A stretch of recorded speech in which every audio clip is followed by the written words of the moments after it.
Hi everyone, Patricia Worby, Alchemy Therapies here, and another in my ongoing series of conversations with other practitioners. And today I would love to meet my friend and colleague, Carol Greenwood, who describes herself as an holistic therapist. And I know we had a long discussion, didn't we, Carol, about what to call you, because you do so many things. And I know that you're primarily involved in sort of soft tissue work, doing manual lymphatic drainage, but you also do energy work as well, massage, EFT, Reiki, you do all sorts of things. So I just wondered if, my first question to you really is, how did you get into this? Because it's always a personal story, and I just wanted to hear a little bit about yours. Well, first of all, thank you for making me feel safe enough to talk to you. Talking in public is always a scary thing. Getting into this, I trained as a nurse, and before that did voluntary work for people with disabilities and stroke victims. So that's from the age of 14, and doing a lot of the manual therapy as an unqualified volunteer. Then in through nursing, because I love people. I absolutely love everything about people. And I want to give love to people, and love in the form of care and support for recovery. And despite going through so many different specialisms in nursing, looking for the one where you're not just ticking boxes, throwing drugs at, maybe getting to say, hi, I'll see you later. We ended up as a senior sister, and then in 2008, I let my registration lapse and moved into massage. Initially, just focusing on nice sort of Swedish relaxing massages, then moving into deep tissue, hot stone, manual lymphatic drainage, and realizing actually quite a lot of my clients, when I'm working with them, end up crying, and it's not because of pain on the physical level. And at that point, I started thinking, actually, my massage is not just about muscle care. Something else is happening here. So I started to keep my eyes open and my ears open for anything that might tell me what's going on, or am I just horrible and make my clients cry? Mm-hmm. Luckily, discovering Reiki. I did my Jikiden Reiki training. I discovered that actually massage is about moving energy around and about clearing things. And then I did myofascial release technique. I've quite a few different trainings on the more formal and more intuitive way of working with it. And I made even more people cry during the session and yet say, oh, Carol, I feel amazing afterwards. I have space in my body. I can breathe. And I didn't realize I couldn't breathe before, but I couldn't. And so through that, we've got more, I guess, working towards where you are with trauma, but in a completely different way of doing it. Yeah, it's all working towards the same end, isn't it? In just different ways. And that's what I love about these conversations, is that we can share experience and share with people out there who have never come across this understanding before, that their bodies kind of speak their minds, you know. Oh, very much so. What you're saying about, you know, being in tears. I mean, I've had a session with you, and by the way, folks, this woman she has magic in her fingers and hands there. You just feel such a profound release and shift, because your body is kind of taking in that information, the new arrangement, and it's making changes neurologically as well. So it's this real mind-body connection, isn't it? Oh, very much so. I used to work a lot with nutrition through the NHS. I was nutritional link. And then I used to offer bioresonance testing, but I'm farming all of that out now to other people, because there is so much to know in each discipline. I don't actually want to be in all disciplines. I have a vague idea. Mm-hmm. You're going to need some nutritional work. I'm going to pass you over, because I actually want to focus more on the way the therapy has come to me, which is to give the more manual work. Yeah, yeah. And that's a great compliment, I think, to what I do. And I do think it's good, the point you've raised there about not having too many fingers in too many pies, you know, actually to specialize a little bit in what calls to you, what makes sense to you as a therapist. Because I mean, I know I'm like you, I'm interested in so much stuff. I could be interested. I'll be a permanent student and never actually see a client. Exactly. If we almost had a chance. It's like, oh, light therapy, yay! Oh. So we have to limit ourselves a little bit, but I like the idea of actually co-referring, and that's kind of what we're doing now. We're looking at that model as a new way forward. Before I get into that, because I know we're going to talk a little bit about your plans for the future, I know it's terribly exciting, but I just wanted to ask you, what do you believe is at the basis of well-being, and how does it differ from health, say? Because they're often lumped together, aren't they? They are, and they are intrinsically linked, but incredibly different. Well-being I see as a secure and a safe sense of positive self, really. It's when you wake up in the morning and not necessarily have a grin on your face, but you're not thinking, oh dear God, not another day to get through. Because I think so many of us wake up with a degree of not another day, please, just give me a day off. But to be able to wake up in the morning and go, okay, brilliant. I've only got 2 million things to do today, but I want to do them all. Or, okay, today's an easier day. I can spend time with friends and family. But to have that first thought in the morning to be a bit of a, yeah, I got this. This is good. And to go to bed at night, not just thinking, oh, and you're asleep already, but to lay down in bed and to be able to have enough resources left at the end of the day to go, okay, well, maybe that could have gone better, but actually overall it was a pretty good day. And oh, I'm looking forward to a nice sleep now. I think that is key to well-being. Health is more absence of symptoms. And I think often health is a very physical thing in modern medicine. My experience of mental health within the NHS, it just doesn't exist, really, their care. But you have to have quite severe symptoms to be considered not well, whereas well-being actually is absence of symptoms. Yeah, very well put. Yeah.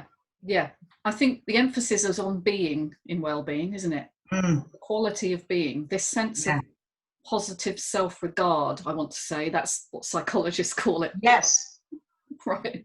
But it means a sense of self that is okay, that is safe, that feels good, that has hope for the future, even if things don't go right. And, you know, we've all been there lying and trying to get to sleep thinking, oh, why did that happen? Or why did I say or do that? Oh yeah, every day. Maybe. but still we have some resilience left for the next, and to know that there's another day where we could maybe do something differently and affect the lives of other people as well, and help build that positivity as a movement, not just as something that you could have if you're lucky enough, you know. Absolutely. That affecting the collective conscious, you spend time with positive people, you end up naturally just becoming more positive, more optimistic, more hopeful. Hope is such a key word, which is so undervalued, I feel. And you touched on it actually with the NHS, and what they do is they tend to strip hope away because it's a risk culture now. You have to be told before you have any intervention the risk of death. Even a little one, like I just had a little operation, and you know, that's the first thing they tell you is, you know, what is the risk of permanent damage or death. But the whole culture is predicated on this idea of fear, isn't it? The health service is actually a sickness service. It's not. Definitely. You said that. You said it's all about symptoms. It's all about managing that, and not really about saying, who are you as a person? What are your dreams? What are your hopes? What's happened to you in the past that's made you the way you are? And I think that's the missing link, really, and that's well-being. So Yeah. I know we disagree slightly on the detail, because I think where you're coming from is you're looking at health as the health in the health service, you know, whereas for me, health is a broader church. It's about more than the absence of symptoms. It's about actually a full physical, spiritual, and mental well-being. That's, for me, is what health should be. But you know, it's all semantics anyway. So I absolutely do agree. Unfortunately, I think health is a privilege of the wealthy nowadays. yeah, we've seen that. I don't think many people have the faintest idea what it feels like to feel health. Yeah. Perhaps maybe after, on a 2-week holiday, sort of after the first week of decompress, they have a couple of days of feeling health, feeling relaxation, and then it's, oh God, we've got to pack up in 2 or 3 days, and they start to lose that heavenly state of wellness. Which I must say has a neural correlate in the brain. Okay, so you're getting into your parasympathetic rest and digest system on holiday, and that's what happens. That's why everyone feels a lot better, is that the nervous system reverts to this sense of being at ease with itself, and it upregulates rest and repair mechanisms and downregulates all the inflammatory signals. And so it's not just a mental construct of, oh, I feel great. It's your body actually starts to sing that song. Yeah. Which incidentally is how I feel when I've had a treatment with you, is that the body is suddenly singing in a different harmonic, you know, it's actually singing a sense of wellness. And so, okay, well, yeah. So I know it becomes a bit of a love-in if I'm not careful, so I've got to avoid being, you know, too complimentary, but really the work you do is passionate, powerful, and profound. And I'd love to know what your plans are for the future, because I know that you're currently studying to be a well-being coach, and you've also got this fabulous idea, haven't you? Do you want to tell us a little bit about that? So yeah, the well-being coaching, all of my papers have been sent off.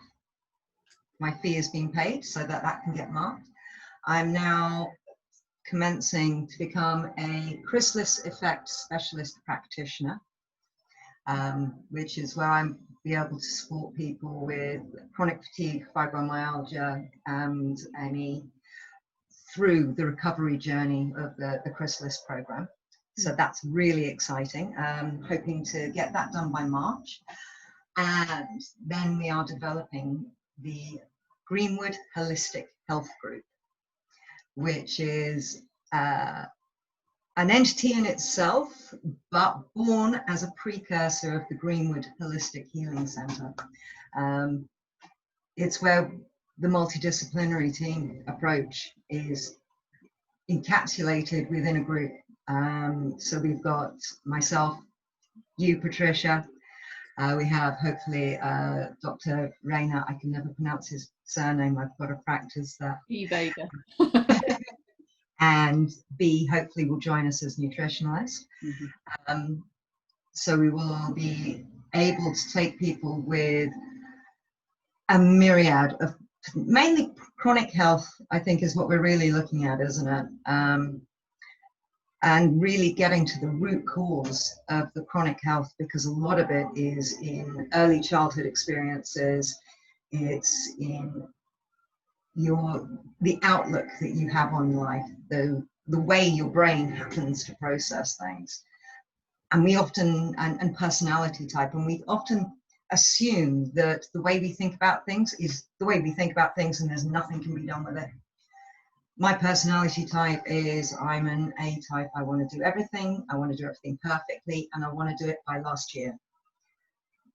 Actually, that's not my personality type anymore. It's still there, but I'm actually learning to be more laid back, as my recovery has taught me. And I think we're hoping to be able to spread and enhance people's well-being as well as their health through the Greenwood Holistic Health Group. Yeah, Yeah, it's a wonderful idea, and this model of healing and well-being that we're using is, as you said, root cause. It's not about, you've got a headache, take a tablet. It's about what's causing the headache. Is it blood sugar? Is it toxins in your brain? And how can we alleviate that? How can we open up the body's innate healing systems to clear the blockage? And I think this is where the naturopathic understanding comes in, the natural medicine, which is so different, isn't it, to the NHS model, and it's so different to perhaps what you were trained in as a nurse and what you came up against, where you didn't even have time to say to patients, how are you, what's going on? You were just like firefighting the whole time. Yeah. And so this model that you've come up with, which of course it matches something I've long wanted to do, which is why I'm joining in, is about taking the person, not the condition.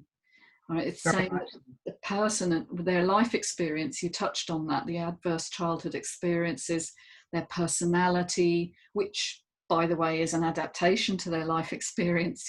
A-types, hello out there.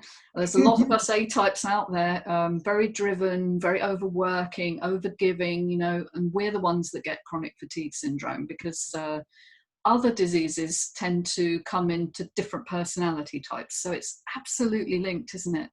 Oh, very much so. It's so fascinating. And I know you've got great plans for this. Obviously, COVID has come along and scuppered initially the idea of having a physical healing centre, because at the moment we're in lockdown and it's not possible. Well, some people can come, but there's huge limitations. We're narrowed on who we're able to see at the moment, that's for sure. Absolutely narrowed, isn't it?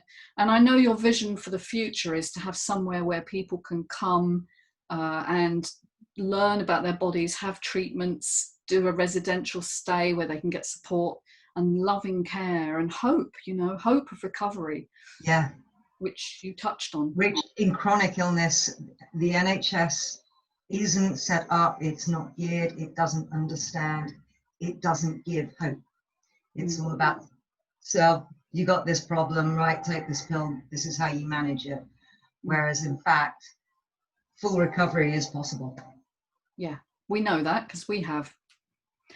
and actually I should touch upon that, because it's something you missed out in your description of how you got where you are, is that, and I hope you don't mind me saying that you've had a 2-year break, haven't you, through being ill yourself. Everything culminated in a crash, and you've had to take that 2-year break out of your beloved business to recover, and here you are looking fabulously well, by the way. You do look great today. So,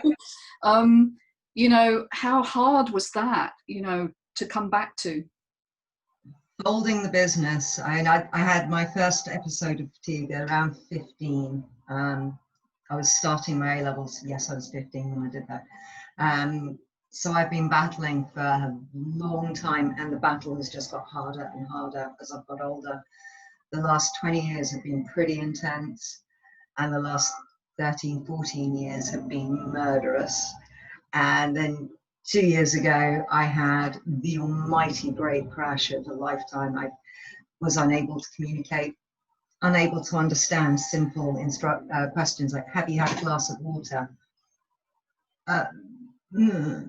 No idea what you'd said. And then, last year, started working with, was it last year? Me. Working with me. Yeah. It was 2019, wasn't it? Spring. Yeah. And at that point, I had no hope. I remember in that first appointment, I turned to you and I said, I believed you were the person, but it's taken me so long to get somebody to help me come to you. Please don't feel guilty if you can't help me. I had no hope at all. But for me, the missing key, I've been working on my recovery for a long time. The Chrysalis Effect have really done amazing work in concreting and making me see what has worked and what hasn't. But the missing key was the emotional trauma. And that did start in childhood. Even though I had a very spoilt, in a way, not spoiled, a gifted childhood, a loving family, and private education. I was well looked after, but there was a lot of trauma in there as well, which still comes up, and we still work together on bits that come up. You know, you never, I think, at that point where you can say, I am now perfect, because you are for a little bit, and then another layer of the onion falls off. You're like, oh, I need to work on that one. So, yeah, that's how I've got to where I am. Yeah, yeah. Well, it's fabulous, and I know that for a lot of people struggling, maybe listening or watching this, you know, to understand that you can come through the most intense experience, which was, I do remember that first appointment and how broken, and I don't want to say this to shame you at all, but how broken you were, because I know how I've been and how I shook all the time and I couldn't get out of bed, and you were in that state, you know. Luckily you had someone to bring you, and because you couldn't get here on your own, and to witness that, you know, is a tremendous, it's so humbling, because I know exactly how that feels. And I think one of the first things I did to you was give you a hug and just say, you're going to be okay, you know. You're going to be okay, but we've got to get you through these events of your childhood, which are not over as far as your brain is concerned. You know, they're still reverberating in your mind and your body, and they're creating these symptoms which feel overwhelming. And it's the overwhelm that the body then responds to and sort of shuts you down. And that's where you are. That's why you had the cognitive symptoms and so on. So here you are. And I know that you've just restarted your business. I mean, literally in the last week or so. And then lockdown came. It opened on the 3rd of November. We had the lockdown on the 4th. Then on the 5th, with lots of communications with my professional body, FHT. And then on the 6th, they confirmed that for certain cases, I can continue working now. Yeah. My line of work, I am not a massage parlour. No. That's also being addressed. Thank you, FHT. Hopefully the government will stop saying. That's a ridiculous phrase, yeah. Mm-hmm. And, but most of my clients I can continue to see, because most of them it is for physical or mental health. Crucial care. Yeah, hallelujah, hallelujah, because you are needed. We are needed. Preventing long COVID, and then we're hopefully preventing it by getting in early enough. But otherwise, helping with long COVID is going to be so much the work that we're doing, I can see. Yeah, and it's worth saying that long COVID and chronic fatigue syndrome are sister syndromes. You know, they have a lot in common. People who get long COVID are probably under chronic stress, or have been under chronic stress before they got ill. And it's something we need to pinpoint, is that immunity is very, very subject to your environment. You know, it goes up and down depending on how much stress you're under, how your diet is, what your lifestyle's like. And it's completely missing from the conversation, isn't it? It's all about the vaccine. And well, most of us have no idea that we are under constant stress. No. Oh, we that's have true. No idea. I mean, thinking about it last night, I suddenly realized I was an angry person for a really long time. I had no idea I was angry. You were, yeah. But this is from teenage years. I was just angry. And I didn't think I was angry, because I was also very happy quite a lot, and had moments when I was chilled out and not a full-on A-type. And it wasn't until recently, and I just noticed somebody expressing road rage, and I thought, that used to be me. Wow. God, I was angry. But our normal is not what normal is ideal. And because it's our normal, we don't notice it. So people are shocked, just like I was when I had my crash. What? I don't have a stressful life. Why can't I move?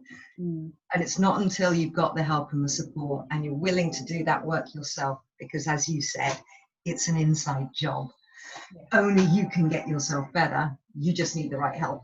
But because we have no idea of what actually a healthful, well life is, we can't imagine what it would be like to have one. Yeah. We become habituated to the stress, I think. Yeah. And there's also a lot of shame around seeking help as well, you know, because we're, as A-type people, we can do it all, you know. There's nothing we can't achieve, because like you, I had a good childhood in some ways, you know. I was very supported.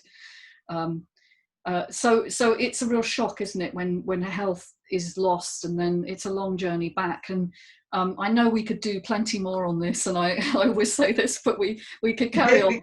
But I think what I wanted to cover today is just that there's hope, and there's another solution out there that looks at health and healing from a completely different perspective. And here in the UK, you and I and our colleagues are really keen to progress that. So thank you so much for, you know, taking part and, you know, telling me all about where you are, because it's so exciting where you are now, and I'm so glad you're back.